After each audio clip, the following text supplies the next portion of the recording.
আসসালামু আলাইকুম আপুরা, আপনাদেরকে আমাদের পেজে স্বাগতম। খুবই সুন্দর কিছু কালেকশন আপনাদের জন্য নিয়ে আসলাম। খুবই রিজনেবল প্রাইসে পেয়ে যাচ্ছেন থ্রি পিসগুলো মাত্র 880 টাকায়।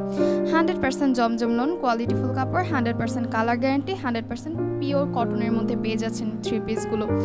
দেখুন কতটা সুন্দরভাবে আমাদের থ্রি পিসগুলোর কালার কম্বিনেশন করা, কতটা সুন্দর ডিজাইন, কতটা সুন্দর কালার কম্বিনেশন। এটি হচ্ছে জামার পিস, দেখুন গলার কাজটা কতটা সুন্দর করে দেওয়া রয়েছে। তারপর আসলো পায়জামা, তারপর আসলো ওড়না, কতটা সুন্দরভাবে দেওয়া রয়েছে আপনারা কিন্তু দেখতেই পাচ্ছেন। খুবই সুন্দরভাবে প্রিন্ট করা রয়েছে। থ্রি পিসগুলো কিন্তু একদম পানির দামে পেয়ে যাচ্ছেন মাত্র 880 টাকায়। দেরি না করে এক্ষুনি ইনবক্স করে ফেলুন। এখন আমাদের সামনে আমরা দেখাবো হচ্ছে পায়জামার কাপড়টি। পায়জামার কাপড় দেখুন কতটা সুন্দরভাবে দেওয়া রয়েছে পায়জামা। তারপর চলে আসলো জামার কাপড়। জামার গলার কাজটা কিন্তু খুবই সুন্দরভাবে প্রিন্ট করা রয়েছে জামার কাপড়। হাতার কাপড়ও আলাদাভাবে দেওয়া রয়েছে। ফ্লাওয়ার প্রিন্টগুলো কিন্তু